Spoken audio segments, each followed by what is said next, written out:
In 1916, Madam C.J. Walker owned the most expensive home ever purchased by a black American. Her mansion in Irvington-on-Hudson cost $250,000. She employed a full-time staff of servants and drove a custom electric car. White newspapers referred to her as the wealthiest Negro woman in America. 6 months after moving in, the local country club rejected her membership application without explanation. The yacht club refused to admit her family. White neighbors circulated petitions demanding that she leave the area. She was 50 years old. But this is not simply a story about racism in the Gilded Age. It is the story of a woman who turned rejection into a movement that empowered millions. It is the story of a mansion that became a headquarters for black excellence. And it is the story of a legacy that continues to inspire entrepreneurs more than a century later. Villa Luro still stands today overlooking the Hudson River. The year was 1867. Sarah Breedlove was born on a cotton plantation in Louisiana on December 23. Her parents, Owen and Minerva Breedlove, had been enslaved their entire lives until just 2 years earlier. The Emancipation Proclamation had freed them in 1863, and the Civil War had ended in 1865. By 1867, the Breedlove family was still working the same Delta, Louisiana plantation, now as sharecroppers. They no longer legally belonged to the landowner, but they owed him a portion of every harvest. Sarah was the first child in her family born free. She was also the first who would never legally belong to another human being.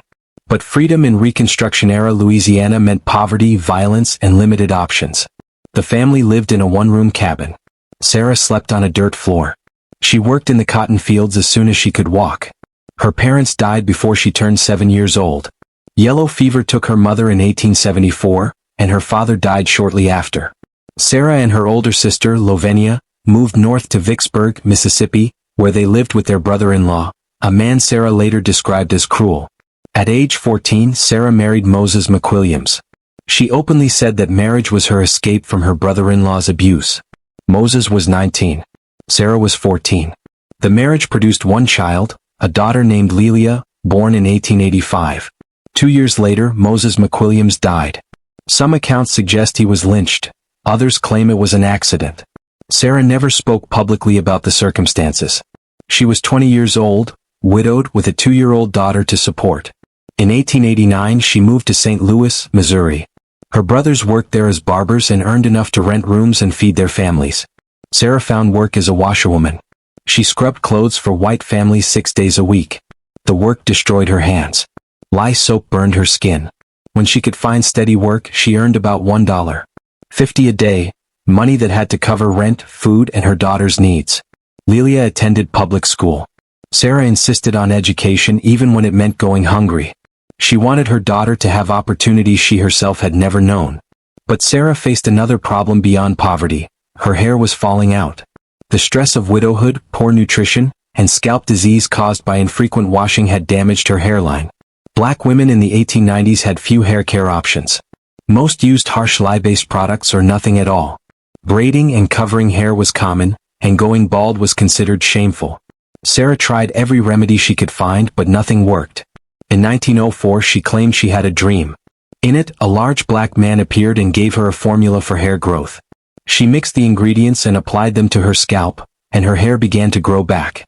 Whether the dream was literal or a storytelling device, Sarah had discovered something valuable. She began selling her mixture to other black women in St. Louis, and the product worked. Women whose hair had thinned began to see regrowth. Word spread through black churches and social clubs.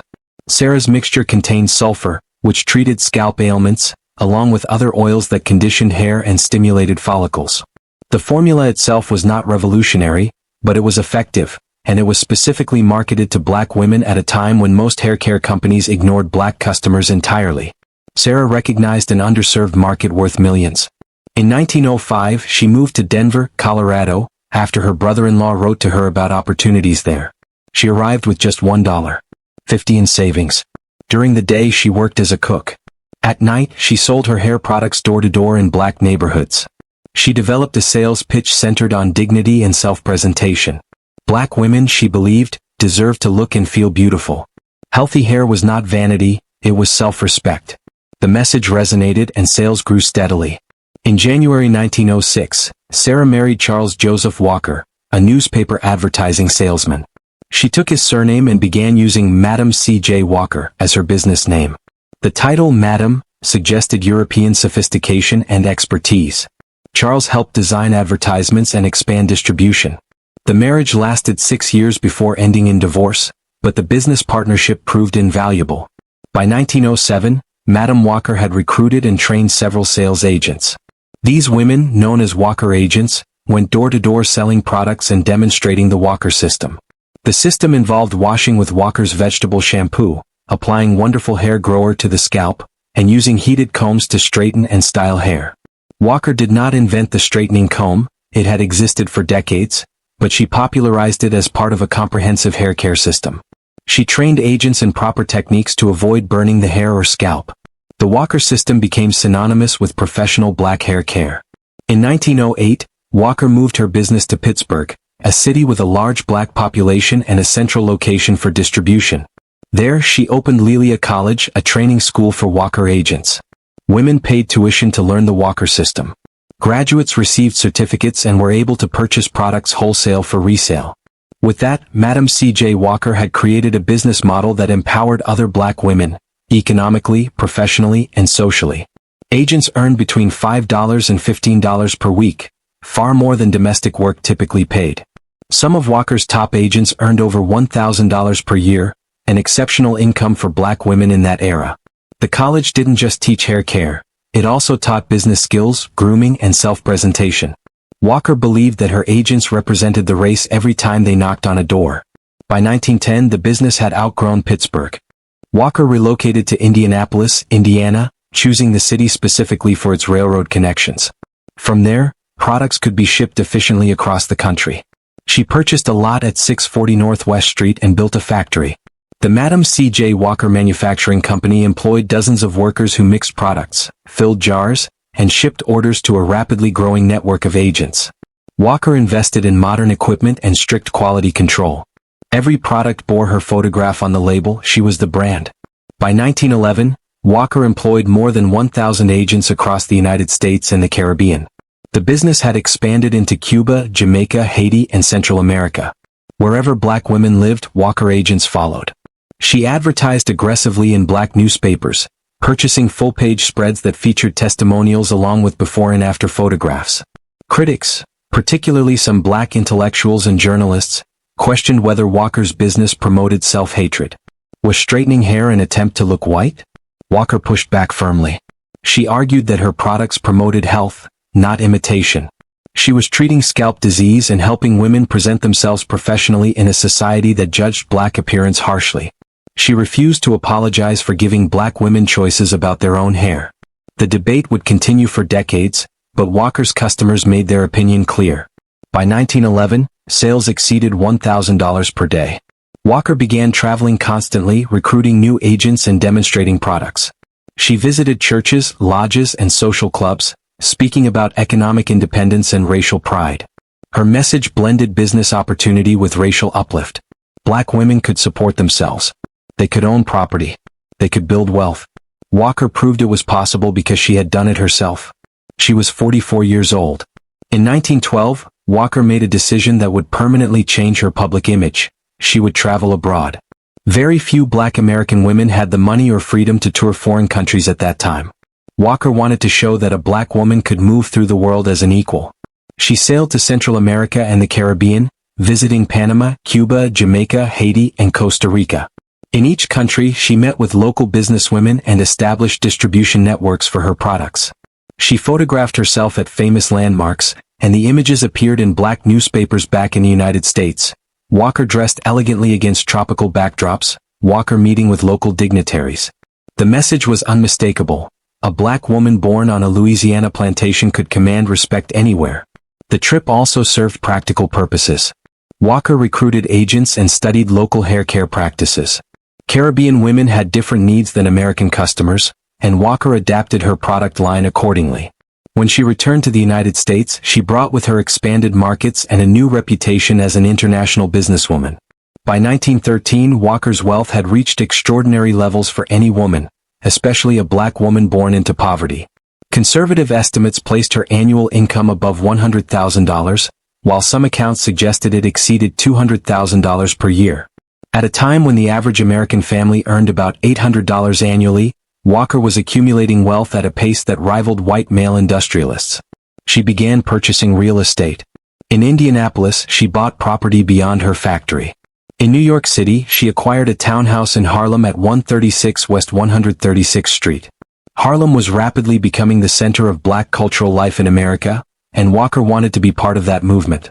She also began planning something far more ambitious, a country estate that would rival anything owned by white millionaires. In 1913, Walker traveled to Europe. She visited Paris, Monte Carlo, and the French Riviera, studying European architecture and interior design. She met with art dealers and furniture makers, preparing for the house she intended to build.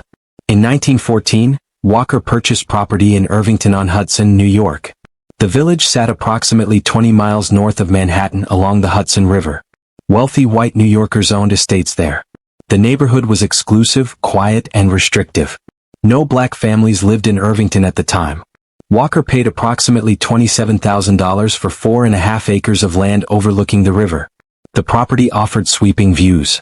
She commissioned Vertner Tandy to design her mansion. Tandy was one of the first registered black architects in New York State. A graduate of Tuskegee Institute who had studied at Cornell University, he designed churches, schools, and private homes for black clients throughout the Northeast. For Walker, Tandy would create something unprecedented, an Italian Renaissance-style villa meant to announce black wealth and sophistication to the world.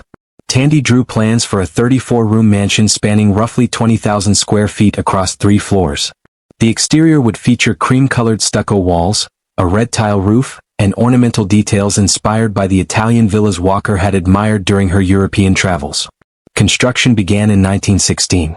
Walker initially budgeted approximately $150,000 for the project, but the final cost would exceed that by a significant margin.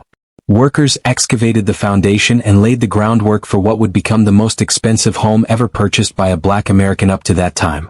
Walker supervised the project closely. She traveled from Indianapolis to monitor progress and made decisions about materials, layouts, and finishes. She demanded perfection. The mansion would feature a 2-story entrance hall with marble floors and a grand staircase rising to the 2nd floor. A music room would accommodate a pipe organ and seating for performances. A library would house Walker's growing book collection. The dining room would seat 24 guests at a single table. Walker ordered custom furniture from European manufacturers and purchased Persian rugs, Flemish tapestries, and oil paintings. She sought artwork that reflected both European culture and African heritage. She commissioned portraits of herself and her family and acquired works by black artists whenever possible. The grounds required as much care as the house itself. Walker hired landscape architects to design formal gardens. Terraced lawns would descend toward the river, while stone paths wound through plantings of roses, peonies, and hydrangeas. A reflecting pool would mirror the sky.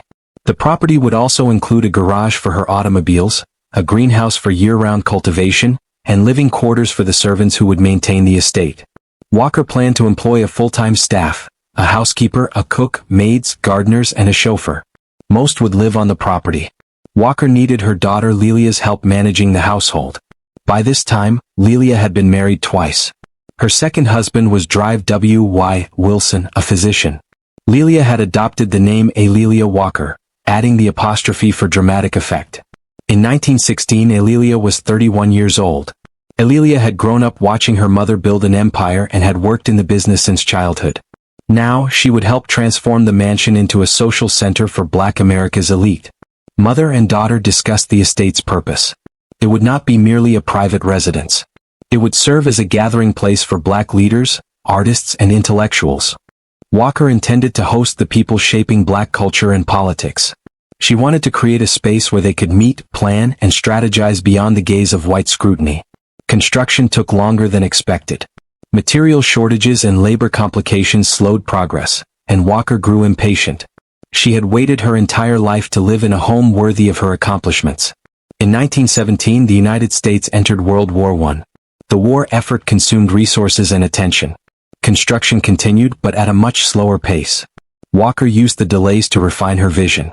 She exchanged letters with Vertner Tandy about changes to the design. She requested the addition of a solarium to capture sweeping views of the Hudson River. She asked for more bathrooms and closets. The plans continued to expand. She also devoted increasing attention to the gardens. Walker studied books on landscape design and consulted horticulturists about which plants would thrive in the Hudson Valley climate. She wanted gardens that would bloom from spring through fall. She imagined hosting garden parties where black society could gather in surroundings that rivaled any white estate. By 1918, the mansion was nearing completion, and Walker prepared to name her estate. She consulted Enrico Caruso, the famous Italian tenor, who suggested combining her daughter's name with the Italian word for peace. Villa Luro came from Lelia, along with the first letters of Walker and Robinson, Lelia's married surname. Walker adopted the name immediately. It sounded European and sophisticated. It honored her daughter. It declared that this was not just a house, but an estate with its own identity. Walker was 50 years old. Villa Luro was completed in 1918. The final cost exceeded $250,000, approximately $7 million in today's currency. It was the most expensive home ever purchased by a black American. The mansion stood 3 stories tall with a red tile roof and cream-colored stucco walls. Ornamental details included carved stone balustrades, arched windows and decorative ironwork. The entrance featured massive wooden doors imported from Italy. The 2-story entrance hall overwhelmed first-time visitors. Black and white marble tiles covered the floor in a checkerboard pattern. The walls rose 20 feet to a coffered ceiling accented with gold leaf. A grand staircase curved upward to the second floor, its banister carved by hand from mahogany. Crystal chandeliers hung overhead, and natural light poured in through tall windows. The music room occupied the entire east wing of the first floor. The space measured approximately 40 by 30 feet with 18-foot ceilings. A pipe organ filled one wall. Walker commissioned the instrument from the Este Organ Company of Vermont at a cost of $8,000. The organ featured hand-carved wooden pipes and ivory keys. A Steinway grand piano sat nearby, and rows of chairs could seat an audience of 60 people. The room was designed for performances and recitals. The library housed Walker's collection of books on business, history, and black culture. Built-in shelves lined 3 walls from floor to ceiling, with a rolling ladder to reach the upper shelves. Leather chairs and reading lamps created intimate reading spaces. The room also displayed Walker's growing collection of African art and artifacts, many acquired during her travels. The formal dining room seated 24 guests at a custom-made table. The chairs were upholstered in silk damask. A 12-foot sideboard stretched along one wall. Built-in cabinets displayed crystal and china, while silver serving pieces bore Walker's monogram. The room opened onto a terrace overlooking the Hudson River. Walker's private suite occupied much of the second floor. Her bedroom featured a 4-poster bed draped with silk hangings. A sitting room provided space for private meetings and correspondence. The bathroom included a marble bathtub, a separate shower and floor-to-ceiling mirrors. A dressing room housed her extensive wardrobe. Walker owned dozens of gowns, day dresses, coats and accessories, all maintained by a personal maid who cared for her clothing and jewelry. The second floor also included 6 additional bedrooms, each with its own private bathroom. These rooms accommodated overnight guests and visiting family members. Alelia maintained her own suite when she stayed at the estate. The third floor contained staff quarters and storage. 8 bedrooms housed live-in servants, while a large attic held trunks and seasonal belongings. The basement contained the mansion's mechanical systems. A coal-fired boiler supplied heat through radiators in every room. The kitchen occupied a large section of the basement and was equipped with industrial-sized stoves and ovens capable of preparing meals for large gatherings. Refrigeration units kept food fresh, and a dumbwaiter transported prepared dishes to the dining room above. A wine cellar stored bottles from Europe and California. Walker herself drank little alcohol, but wine was served at formal dinners. A laundry room housed commercial washing machines and drying racks. Staff pressed linens and clothing using heavy irons heated on stoves. The garage held 3 automobiles. Walker owned a custom electric car built by the Detroit Electric Car Company, featuring mahogany interior trim and leather seats. She preferred the electric car for local travel because it was quiet and required no hand crank starting. She also owned 2 gasoline-powered vehicles for longer journeys. A chauffeur maintained the cars and drove Walker when needed. The grounds demanded constant care. 2 full-time gardeners tended the terraced lawns that descended toward the river. Formal gardens featured geometric beds planted with roses, peonies, hydrangeas, and seasonal flowers. Stone pathways connected separate garden rooms. Near the house, A reflecting pool mirrored the sky and passing clouds. A greenhouse allowed for year-round cultivation of orchids and tropical plants. Walker enjoyed fresh-cut flowers throughout the house, with arrangements changed daily. A vegetable garden supplied the kitchen with produce. The estate employed between 12 and 15 staff members, depending on the season. A head housekeeper supervised the female servants and oversaw cleaning, laundry, and daily operations. The cook planned menus and prepared all meals. 2 maids cleaned rooms and served at table during formal dinners. The gardeners reported to a head groundskeeper who managed seasonal plantings and maintenance. The chauffeur also served as a handyman, handling minor repairs around the property. A personal secretary managed Walker's correspondence and scheduled her appointments. Walker paid her staff well above standard wages. She believed in fair compensation for workers. Many of her employees were black, though some positions were filled by white workers. Walker installed a telephone system throughout the mansion with extensions in the major rooms. From Villa Luro, she could contact staff instantly or place calls directly to New York City. She had electric lighting in every room, still a luxury in 1918. The house featured central heating, indoor plumbing in every bathroom, and modern ventilation systems. Walker spared no expense on technology that increased comfort, efficiency, and control. She furnished the mansion with pieces acquired during her European travels. French armchairs upholstered in silk brocade. Tables topped with Italian marble. English antique cabinets. Persian rugs covered the hardwood floors in every major room. Oil paintings in gilded frames lined the walls, some depicting European landscapes, others portraying African subjects. Walker commissioned portraits of herself from prominent artists. One showed her seated in an elegant gown, her expression composed, dignified, and confident. The portrait hung in the entrance hall, positioned so that every visitor would see it. Walker moved into Villa Luro in the summer of 1918. She was 50 years old. She had been born on a Louisiana plantation to parents who had been enslaved. She had once scrubbed laundry for $1.50 a day. Now she owned a mansion that rivaled the estates of the Vanderbilts and Rockefellers. She had proven that a black woman could accumulate extraordinary wealth and live in splendor. But wealth could not purchase acceptance from white society. Walker learned this almost immediately. The Irvington Country Club operated near her estate. Its members were wealthy white families who owned property along the Hudson River. Shortly after moving into Villa Luro, Walker applied for membership. The club rejected her application without explanation. Walker understood perfectly. Her skin color was explanation enough. She then applied to join the local yacht club. That application was also rejected. She attempted to join a women's social club that organized charitable events. Once again she was turned away. White neighbors began circulating petitions. Some claimed that property values would decline if a black family lived in the neighborhood. Others worried about the precedent Walker's presence would set.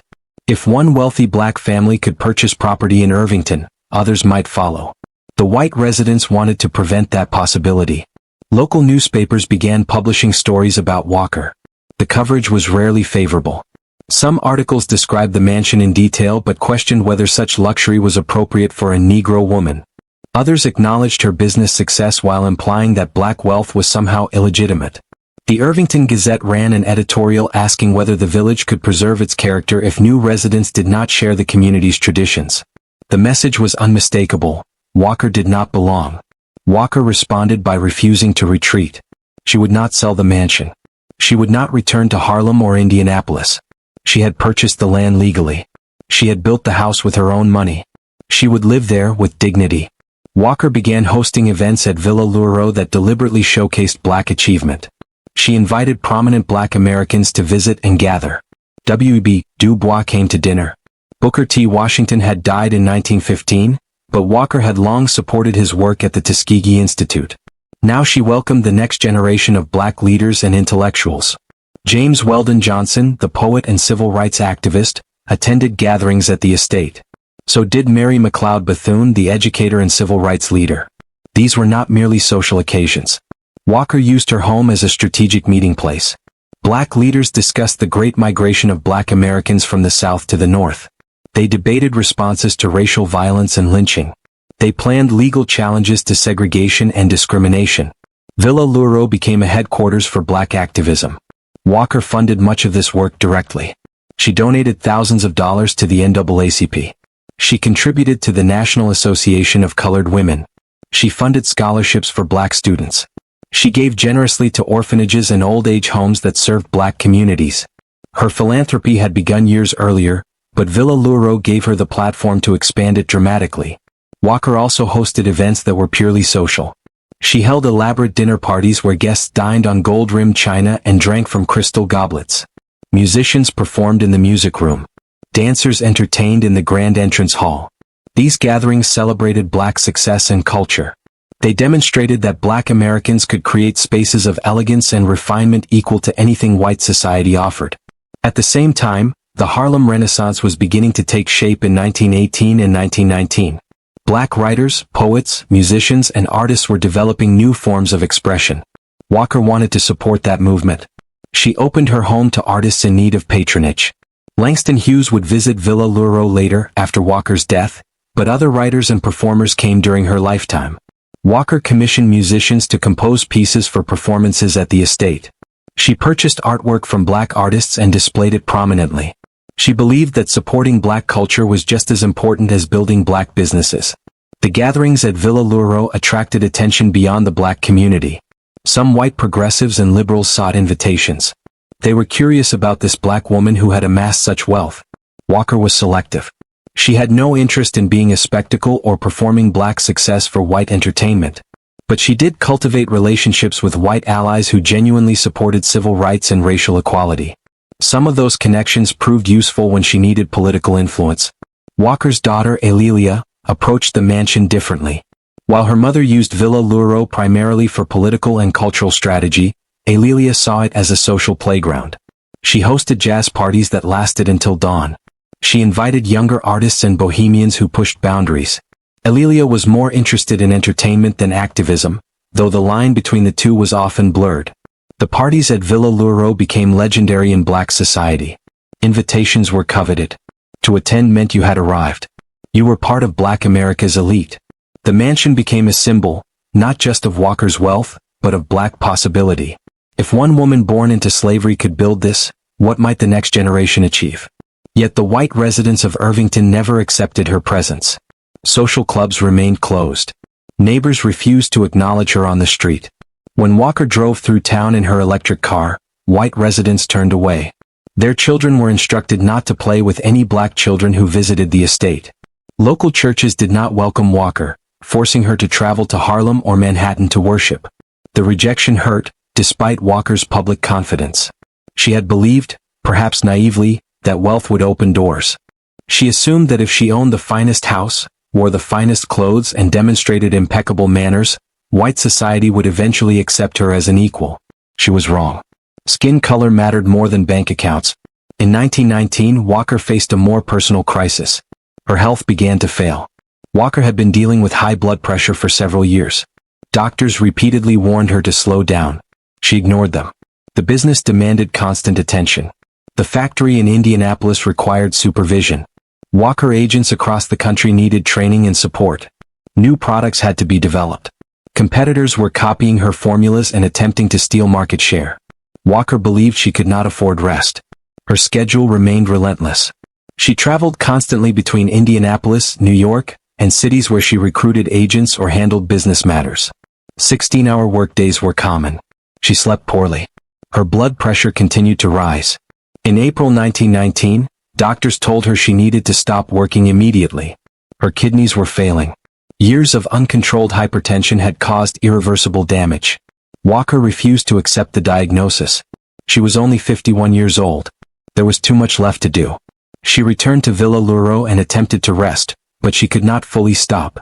She continued managing the company from her bedroom. She dictated letters to her secretary. Advisors came to the estate for meetings. She planned product launches and marketing campaigns from her bed. By the summer of 1919, her condition had worsened dramatically. She suffered severe headaches. Her vision blurred. Breathing became difficult. Doctors prescribed complete bed rest, though there was little else they could offer. Medical science in 1919 had few treatments for kidney failure. Walker spent her final weeks at Villa Luro, surrounded by family and close associates. Alelia stayed at the mansion to care for her mother. Walker's adopted granddaughter May was also present. May was Alelia's daughter from her first marriage. Walker had legally adopted her and considered her a true granddaughter. Friends visited to pay their respects. They found Walker physically weak but mentally sharp. She continued discussing business matters until the end. She worried about the future of the company after her death. Although she had trained managers and executives, she wondered whether they could sustain her vision without her leadership. She also worried deeply about the Walker agents. Thousands of women depended on the company for their livelihoods. Would the business continue to support them? Walker dictated final instructions to her lawyers. She had already written a will, but she wanted to clarify specific provisions. She directed that 2/3 of the company's future profits be donated to charity. Named beneficiaries included the NAACP, the Tuskegee Institute, black orphanages, and homes for the elderly. She wanted her wealth to continue serving the race after her death. Alelia would inherit Villa Luro and a substantial trust fund. May would also receive an inheritance. The business itself would be managed by the executives Walker had personally trained. On May 25, 1920, Madam C.J. Walker died at Villa Luro. She was 52 years old. The official cause of death was hypertension and kidney failure. Her body was prepared for viewing. Thousands of people wanted to pay their respects. The funeral was held at Villa Luro on May 28. So many mourners arrived that the estate could not hold them all. People lined the driveway and filled the grounds. Many had traveled from distant cities. Walker agents came from across the country, dressed in their finest clothes to honor the woman who had transformed their lives. Inside the mansion, Walker's casket rested in the music room. She was dressed in an elegant gown. Flowers covered every surface. The pipe organ played hymns. Speakers eulogized her achievements. They spoke of her rise from poverty to wealth. They celebrated her philanthropy and activism. They mourned the loss of a leader who had proven what black Americans could accomplish. Reverend Adam Clayton Powell Sr. of the Abyssinian Baptist Church in Harlem delivered the main eulogy. He praised Walker's determination and vision. He noted that she had lived to see her daughter established in wealth and comfort. She had built institutions that would outlast her. She had shown the world that black women possessed genius and capability. The service lasted 3 hours. Afterward, the casket was transported to Woodlawn Cemetery in the Bronx. Walker was buried in a plot she had purchased herself. The grave was marked with a simple headstone bearing her name and dates. There was no elaborate monument. Walker had never sought attention for its own sake. White newspapers gave her death limited coverage. The New York Times ran a brief obituary noting her business success and wealth. It mentioned Villa Luro and estimated her fortune at more than $1 million. The tone was factual and restrained. It failed to capture her true significance to black America. Black newspapers responded very differently. The Chicago Defender, the Pittsburgh Courier, and the Baltimore Afro-American ran front-page stories. They published tributes from prominent black leaders. They detailed Walker's philanthropy and activism. They described her as the greatest businesswoman the race had produced. They mourned her as a symbol of what black Americans could achieve despite overwhelming obstacles. Walker had lived 52 years. She was born in the immediate aftermath of slavery. She grew up in poverty. She was widowed at 20. She worked as a washerwoman earning less than $2 a day. She built a hair care empire that employed thousands. She accumulated wealth rivaling that of white industrialists. She constructed a mansion that stood as a monument to black achievement. Yet she was never fully accepted by the white world she tried to enter. After Walker's death, the Madam C.J. Walker Manufacturing Company continued operating under professional management. The executives she had trained maintained production and distribution. Walker agents across the country continued selling products. The business model remained profitable, but the company never again achieved the same level of innovation and growth that Walker herself had driven. Alelia Walker Robinson inherited Villa Luro. She was 34 years old. She had grown up in the shadow of her mother's extraordinary accomplishments. Now she controlled the estate and a substantial fortune. Alelia had ambitions of her own, but they differed sharply from her mother's. Where Walker focused on business building and racial uplift, Alelia wanted to create a cultural salon. She envisioned Villa Luro as the center of the Harlem Renaissance. She began hosting more frequent and elaborate parties. Poets, musicians, painters, and writers filled the mansion. Langston Hughes became a regular guest. Count T. Cullen, Zora Neale Hurston, and other leading figures of the Harlem Renaissance attended as well. White patrons of black art were also present. Carl Van Vechten, a white writer and photographer who championed black culture, became one of Alelia's closest friends. The parties at Villa Luro during the 1920s became legendary. Jazz bands played in the music room. Guests danced in the entrance hall. Alcohol flowed freely despite prohibition. The mansion Walker had built as a symbol of black dignity and achievement gained a reputation for indulgence and excess. A'Lelia did not share her mother's political commitments. She donated to causes when asked, but she was not an activist. She was a socialite who loved luxury, art, and entertainment. Some critics accused her of squandering her mother's legacy. Others argued that celebrating black culture through music and art was itself a form of racial progress. A'Lelia also faced financial pressures Walker had never encountered. Maintaining Villa Luro was enormously expensive. Staff salaries, property taxes, heating costs, and upkeep consumed thousands of dollars each month. The Great Depression, which began in 1929, made these expenses increasingly difficult to manage. Income from the Walker Company declined as sales fell. Many former Walker agents lost their customer base. Working-class black women could no longer afford hair care products when they struggled simply to afford food. The company survived, but profits shrank dramatically. To generate income, A'Lelia began renting portions of Villa Luro. She converted third-floor staff quarters into apartments. She leased the greenhouse and some outbuildings. She rented rooms on the second floor to long-term boarders. Slowly, the mansion transitioned from a private estate into a commercial property. By the early 1930s, A'Lelia could no longer afford to live at Villa Luro full-time. She spent most of her time at her Harlem townhouse. The Irvington estate became a weekend retreat rather than a primary residence. Staff was reduced to a skeleton crew. The gardens became overgrown. Rooms once filled with guests sat empty. A'Lelia died suddenly on August 9, 1931. She suffered a cerebral hemorrhage while attending a friend's birthday party in Long Branch, New Jersey. She was 46 years old. Her death stunned the Harlem community. Thousands attended her funeral at the Abyssinian Baptist Church. Langston Hughes wrote a poem in her honor. The funeral procession stretched for blocks. A'Lelia's death created a crisis for Villa Luro. She had accumulated debts totaling more than $100,000, far beyond what her estate could cover. When A'Lelia died, her daughter May inherited Villa Luro, but May had neither the interest nor the financial means to maintain the massive property. In 1932, the estate went into foreclosure. Villa Luro was sold at auction to satisfy A'Lelia's creditors. The mansion, which had cost more than $250,000 to build, sold for only about $47,000. The buyer was the Irvington Convalescent Home, a private nursing facility.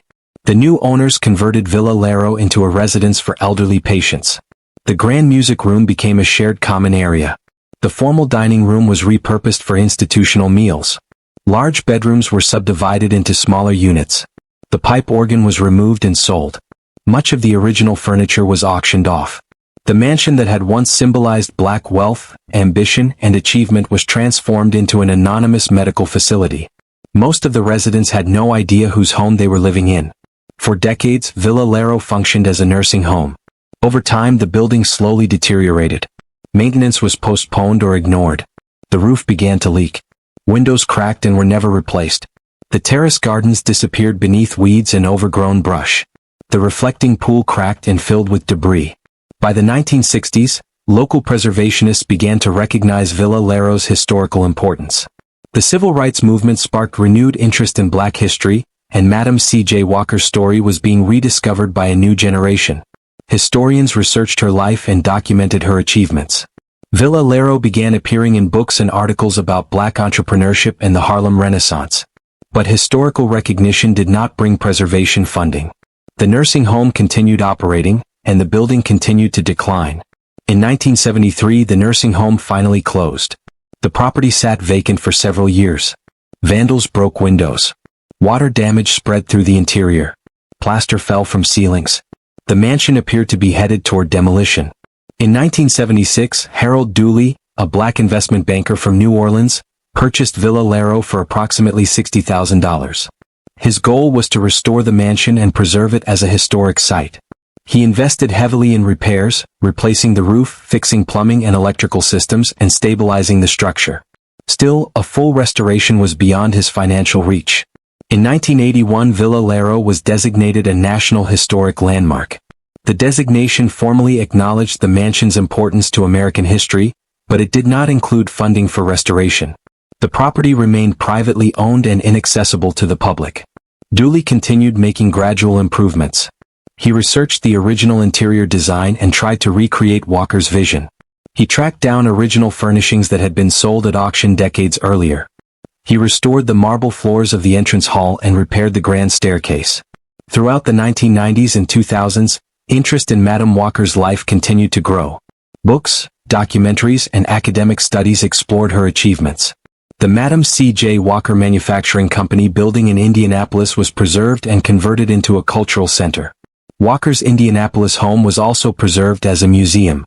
Yet Villa Laro, the crown jewel of her accomplishments, remained largely unknown to the general public. In 2012, the Madam Walker Family Archives launched efforts to raise awareness about Villa Laro. Alelia Bundles, Walker's great-great-granddaughter and biographer, worked tirelessly to share her ancestors' story. She published books, gave lectures, and advocated for the mansion's preservation. In 2014, the National Trust for Historic Preservation listed Villa Laro as one of America's 11 most endangered historic places. The designation brought national attention and some financial support, allowing preservation efforts to accelerate. In 2018, new owners purchased Villa Laro and committed to completing a full restoration. Their goal was to return the mansion to its original 1918 appearance. Architects studied Vertner Tandy's original plans. Historians examined photographs and documents from Walker's era. Skilled craftsmen began repairing and reconstructing damaged elements. Restoration work continues today. The entrance hall has been returned to its original grandeur. The music room awaits reconstruction. The grounds are being replanted according to the original landscape designs. When the project is complete, Villa Laro will open to the public as a museum and educational center. Visitors will walk through the rooms where Walker entertained black leaders and white allies. They will see where Harlem Renaissance artists gathered. They will learn about the woman who built a monument to black achievement. Walker's impact extended far beyond Villa Laro and her personal wealth. She created a business model that transformed tens of thousands of lives. At the height of her company's success, she employed between 20,000 and 40,000 Walker agents. These women sold products, demonstrated techniques, and recruited new agents. They earned income that provided independence and dignity. For many, becoming a Walker agent was the first time they controlled their own economic future. The Walker system offered more than employment. It provided education and training.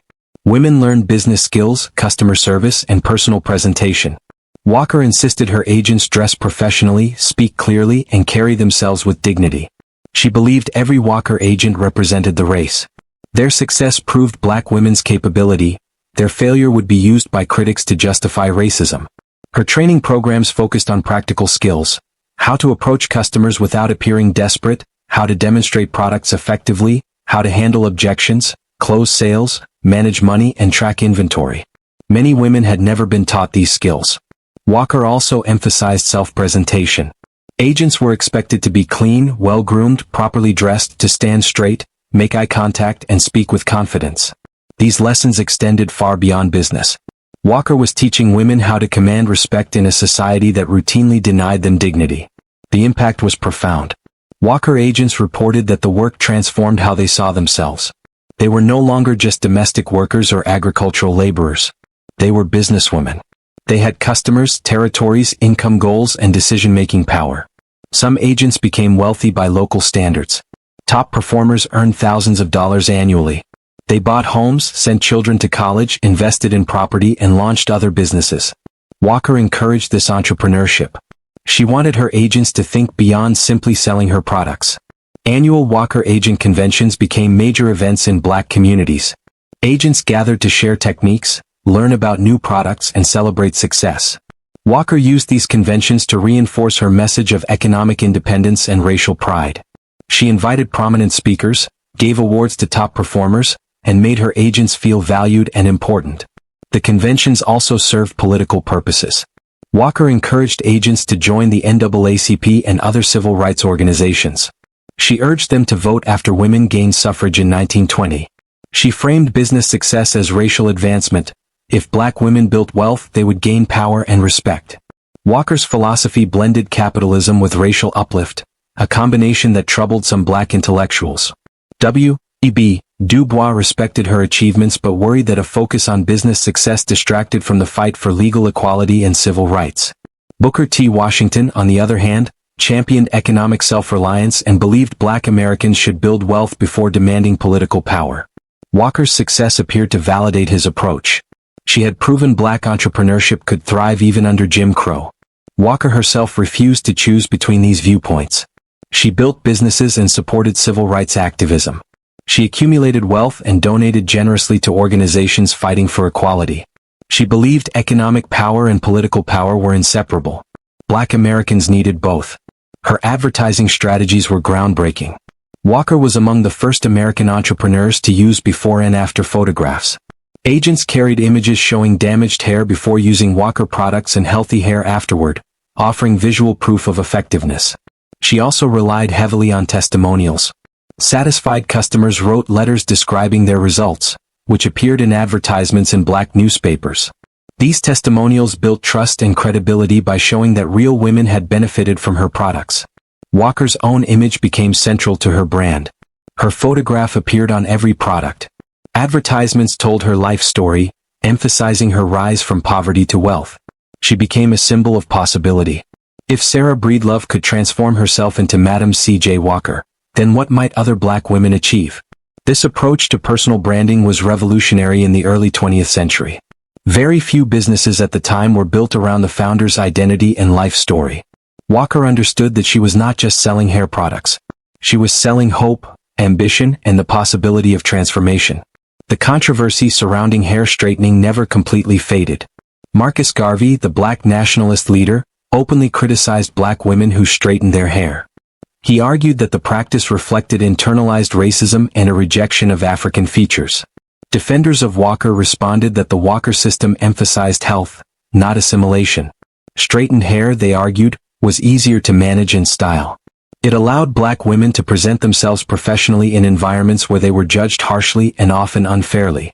The debate revealed deeper tensions within Black communities around identity, assimilation, and respectability politics. Walker navigated these tensions carefully. She emphasized that her products gave women choices. They could straighten their hair or leave it natural. They could wear it long or short. The point was control and health, not conformity. Walker's philanthropy reflected these values. She donated generously to institutions that promoted education and self-improvement. The Tuskegee Institute received substantial gifts, as did the Palmer Memorial Institute in North Carolina, a preparatory school for Black students. Walker funded scholarships for Black college students and contributed to the NAACP's anti-lynching campaigns. Between 1917 and 1919, thousands of Black Americans were lynched in the South. Walker donated money to support investigations and legal challenges, and she used her public platform to speak out against racial violence. She also supported homes for the elderly and orphanages that served Black communities. She contributed to Black churches that provided social services and donated to Black hospitals that treated patients turned away by white facilities. Her giving was not random. It was strategic. Walker invested in institutions that strengthened Black communities. In 1912, Walker pledged $1,000 to the YMCA in Indianapolis, but her gift came with a condition. Other Black residents would need to raise an additional $4,000. Walker wanted the community to invest in itself rather than rely solely on her generosity. The community met the challenge and the YMCA project moved forward. Walker's use of matching gifts encouraged collective action. She used her wealth to leverage additional resources. In 1917, Walker attended a meeting of civil rights leaders in New York who were planning a silent march to protest lynching and racial violence. Walker offered to fund transportation for participants. The march took place on July 28, 1917. About 10,000 Black Americans marched silently down Fifth Avenue in Manhattan, carrying signs protesting violence and discrimination. Walker's financial support helped make the demonstration possible. She also used her business as a tool for political engagement. Walker encouraged her agents to register voters in their communities. After the passage of the 19th Amendment in 1920, she urged Black women to exercise their right to vote immediately. She understood that political power required organization, participation, and discipline. Walker's relationship with white society remained complicated throughout her life. She cultivated friendships with white progressives who supported racial equality. Some attended events at Villa Laro, while others worked with her on philanthropic projects. These relationships were sincere but also strategic. Walker understood that racial progress required white allies. At the same time, she never forgot that most white Americans, regardless of education or wealth, still viewed her as fundamentally inferior because of her race. The rejection she experienced in Irvington cut deeply. Walker had believed that refinement, sophistication, and wealth might eventually overcome prejudice. She had invested enormous sums in creating a home that rivaled those of white millionaires. She traveled to Europe, collected art, and mastered elite social customs. None of it mattered. Her white neighbors still refused to accept her as an equal. Some white reactions to Walker were patronizing rather than openly hostile.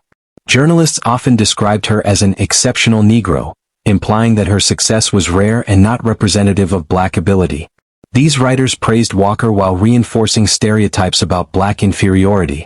Walker recognized this pattern, yet she continued engaging with white media. Publicity reached customers regardless of a journalist's underlying attitudes. She also faced criticism from segments of the black elite. Some light-skinned black professionals distanced themselves from darker-skinned entrepreneurs like Walker. They viewed her hair care business as too closely associated with working-class black women. Walker responded by openly embracing her dark skin and humble origins.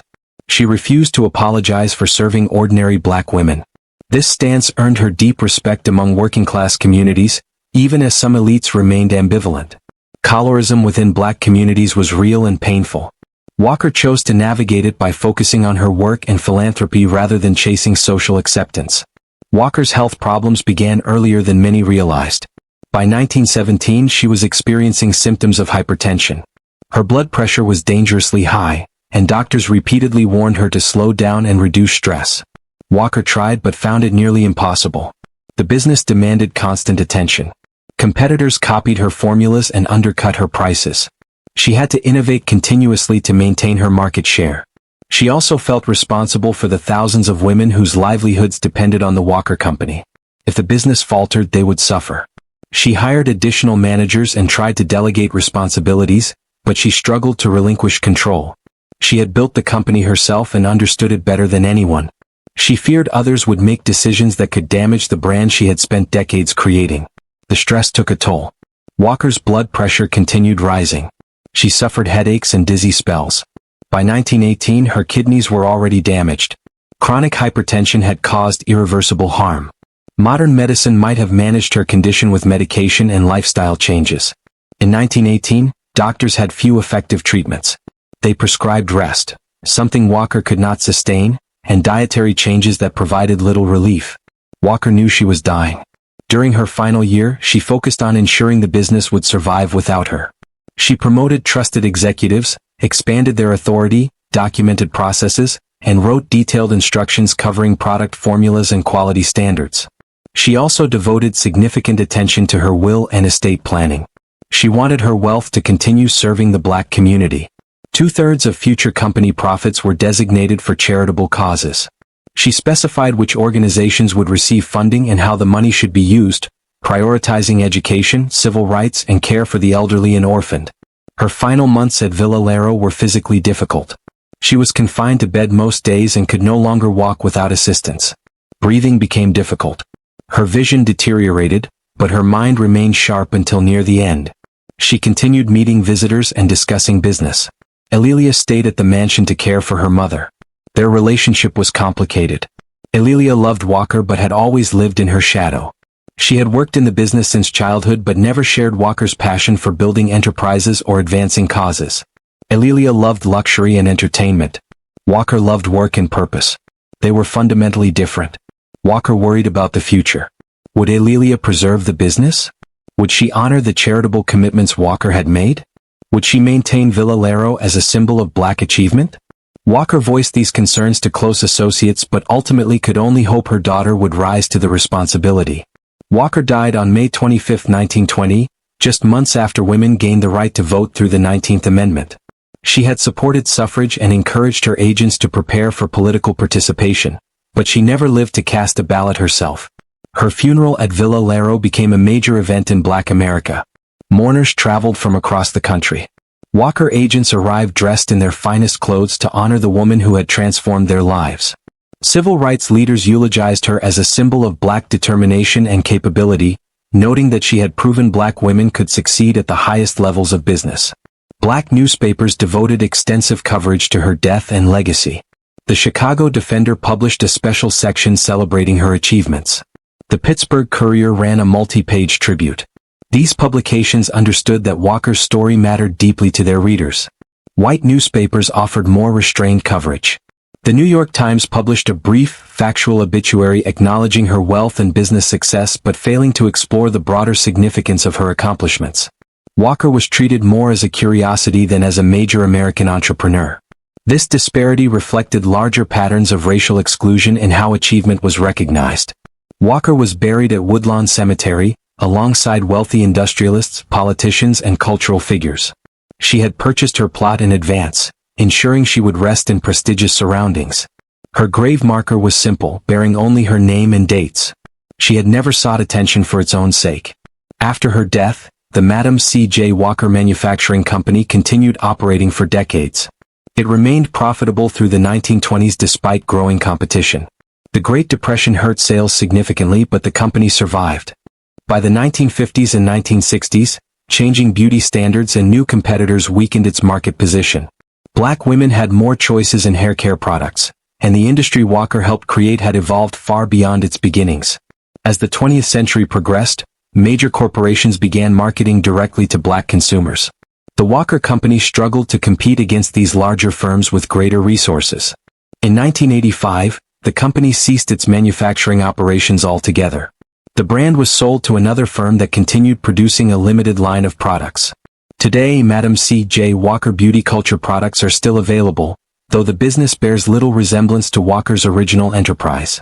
The Indianapolis factory building was preserved and converted into the Madam Walker Legacy Center. The facility now houses a theater, community spaces, and exhibits about Walker's life and work. Her Indianapolis home was also preserved as a museum. These sites attract visitors interested in Black history, entrepreneurship, and cultural legacy. Walker's story has been told in numerous books, documentaries, and educational programs.